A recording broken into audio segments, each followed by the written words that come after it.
Et alors je suis moi aussi très honoré de participer à cette rencontre. En fait, je le dois à l'amicale, fraternelle mais intense pression de Franck Belloir.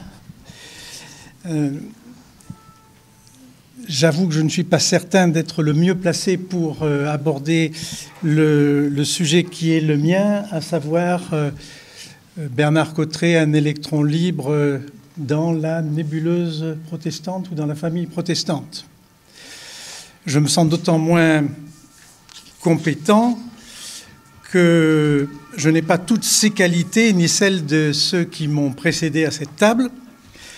Je ne suis, n'y voyez aucune fausse modestie, mais je ne suis qu'un simple pasteur. Et alors j'avais un ami qui disait que le pasteur, c'était un peu comme la pince multiprise, c'est ça? Ça servait qu'à faire foirer les écrous. Donc j'espère ne pas aller dans ce sens-là, mais c'est donc en tant que pasteur que je vais parler. Et même si j'ai pris le temps, depuis le moment où j'ai été prévenu donc de cette intervention, à vrai dire, je n'ai su m'adresser à vous que dimanche après-midi. Et je vais vous dire pourquoi. Parce que dimanche après-midi, j'étais en visite auprès d'un membre de notre communauté, hospitalisé, personne âgée, seul. Et je suis allé le voir. Et au cours de ma rencontre avec lui, j'ai été amené à lui dire que je ne reviendrai pas demain ou après-demain parce que justement, je devais aller à la capitale. Oui, j'arrive du sud, moi aussi. Et lui de me demander, mais qu'est-ce que tu vas faire parce qu'il me tutoie, donc qu'est-ce que tu vas faire à Paris? Je lui ai dit, je vais participer à un hommage à Bernard Cottret. Un hommage à cet historien protestant, et ça va se passer au temple de l'Oratoire. Et cette personne de me dire, mais je croyais que les protestants n'allaient pas trop dans le sens des panégyriques, des propos dithyrambiques. Et d'ailleurs, est-ce que la vieille liturgie verte ne précisait pas qu'on devait s'abstenir de tout discours de ce style-là lors des funérailles? Touché, mais pas coulé. D'autant que j'ai pu lui dire, oui, mais d'abord, ce n'est pas des funérailles, mais plus sérieusement, il s'agit d'exprimer sa reconnaissance, ça a déjà été dit, la dette que l'on peut avoir vis-à-vis de, en l'occurrence, le professeur Bernard Cottret. Et après un petit instant de silence, il m'a dit, oui, mais alors, ton rapport avec cet homme qu'il ne connaît pas, il y a encore de la marge pour ses livres, hein, et un public encore à considérer. Alors, j'ai réfléchi pendant quelques instants et puis je lui ai raconté. Je lui ai raconté, par exemple, 1988. Les 4000 personnes qui se pressaient à la Porte Maillot, je ne sais pas si certains parmi vous étaient là, pour les commémorations du combienième centenaire, 4e centenaire de la révocation de l'édit de Nantes. Et je lui ai dit, non seulement la satisfaction de voir le peuple protestant dans ses grandes largeurs, même si certains avaient boudé l'événement pour telle ou telle raison, mais que quand même, il y avait là des gens du nord, du sud et de la droite et de la gauche, si vous me permettez cette image-là. Mais je lui dis aussi la jubilation que l'ensemble de l'auditoire avait pu avoir en écoutant Bernard Cottret parler de la réforme, parler de la révocation de l'édit de Nantes. Sauf erreur, il avait commis un livre sur ce sujet quelques mois plus tôt. Parler de Calvin, avec le style qu'on lui connaît, le style qu'on a rappelé, l'humour, rendant même un personnage que l'on considère probablement à juste titre comme austère, finalement assez sympathique. et avec ce génie qu'il avait de vous donner l'impression, en l'écoutant, que vous étiez intelligent. Alors je lui ai raconté 1998, je lui ai raconté notre enthousiasme, et puis je lui ai raconté aussi que quelques années plus tard, j'avais croisé à nouveau, et de façon un peu plus personnelle, Bernard Cottret, dans le Sud. Il n'y a pas que Paris. Dans le Sud.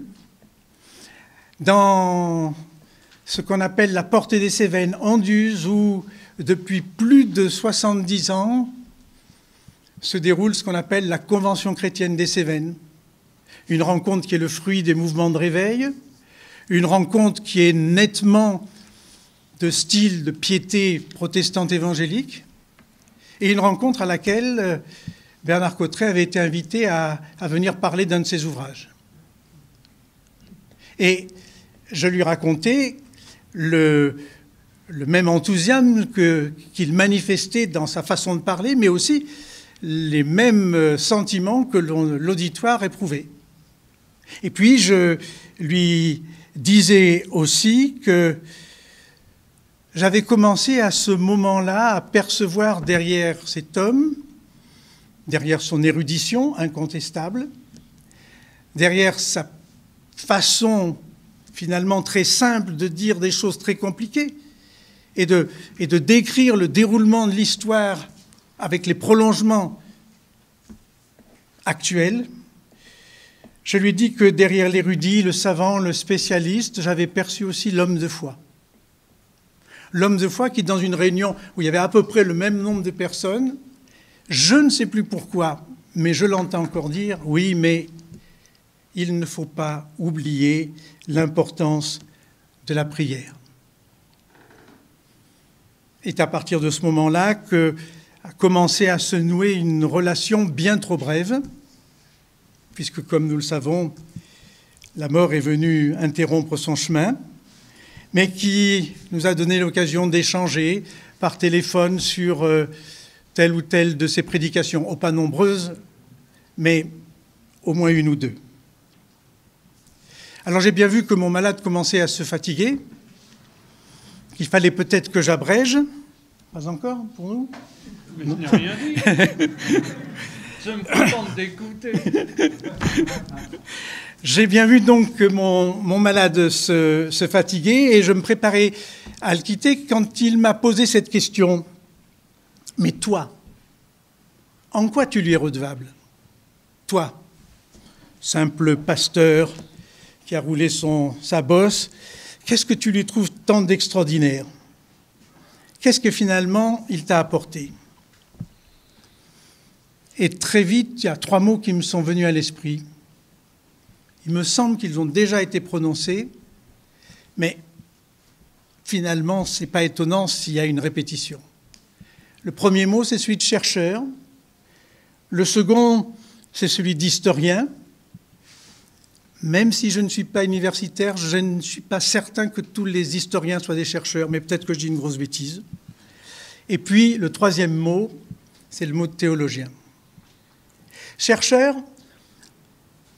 vous connaissez tous, et bien mieux que moi, tous ses travaux, mais ce que je note chez lui, c'est cette curiosité, cet enthousiasme, mais aussi cette humilité devant l'histoire et devant ceux qui l'ont précédé. Chercheur de la vérité historique, de la vérité des personnes, mais plus encore, me semble-t-il, animé d'une quête. Et il me semble que ce n'est pas pour rien, sauf erreur de ma part, que lors du service d'action de grâce ici, à l'oratoire, la prière d'Anselme de Canterbury a été dite. Comme on est limité dans le temps, je ne vais pas la lire en entier, mais je vous lis, ou vous rappelle juste le début, « Je cherche ton visage, Seigneur. Ne me le cache point, enseigne-moi au plus profond de mon cœur où et comment je dois te chercher. » Il m'a semblé discerner dans tout le travail de Bernard Cottret, dans son cheminement, cette quête spirituelle qu'il a décrit ailleurs et qu'il a amené, je crois que c'est Patrick Cabanel qui l'a mentionné tout à l'heure, à parler même pour sa propre démarche de conversion. Et puis historien. Alors, d'autres bien mieux que moi peuvent en parler. Ce que certains parmi vous ont remarqué et ont écrit, c'est qu'il avait une liberté de ton et de pensée. Et cette liberté de ton et de pensée, qui n'est pas nécessairement la marque du protestantisme, mais qui se marie fort bien avec, alors lui a donné d'avoir assez de recul pour pouvoir discerner les prolongements du passé dans l'histoire et se laisser instruire par ce qu'il découvrait. Et c'est lui-même qui avouait que sa foi est intimement liée à la rédaction de plusieurs de ses ouvrages. Marqué, on l'a dit, par la figure de Calvin, de Wesley, de Cromwell. Probablement a-t-il lu cette lettre que Calvin écrivait à l'évêque Cranmer, dans lequel Calvin disait « Il faut sans doute considérer la division des églises entre elles comme l'un des plus grands malheurs de notre siècle et regretter que la sainte unité des membres du corps de Christ, professée des lèvres par beaucoup, ne soit activement recherchée que par quelques-uns. » Et là aussi, je ne cite pas la fin, mais elle dit beaucoup de sentiments, de la perception, du désir, d'unité de l'Église, que je crois pouvoir discerner dans la démarche de Bernard Cotteret. Marqué par la figure de Calvin, marqué par la figure de Wesley, et c'est lui qui rappelle, je parle de Bernard Cotteret, que si Wesley, à un moment donné, a reçu comme une illumination, lui, Bernard Cotteret, tel jour, à telle heure, a pris pour la première fois, c'est derrière nous que ça se passe, je pense, dans cette paroisse, la Sainte-Seine. Et puis marqué aussi par Cromwell, et j'ai vu avec intérêt que dans la brève notice biographique que l'Encyclopédie du protestantisme a publié à plusieurs années de cela, dans la brève notice sur Cromwell rédigée par Bernard Cotteret, il met comme une sorte de résumé du message de Cromwell qu'il était extrêmement préoccupé par un écuménisme, je cite, des églises protestantes dans leur diversité. Théologien. Alors je ne suis pas sûr que le mot convienne vraiment pour Bernard Cotteret, mais il n'y a pas d'antonyme au mot théologien. En tout cas, j'en ai pas trouvé. Alors on dirait un non-théologien qui en faisait, peut-être sans le savoir, mais qui en tout cas ne le revendiquait pas. Je crois l'avoir entendu s'adressant ici aux paroissiens de la paroisse de l'Oratoire en disant « Je ne suis qu'un professeur d'université, je ne suis pas pasteur, je ne suis pas prédicateur laïque. » Mais enfin, il y en avait quand même, si vous me permettez, cette familiarité sous la pédale.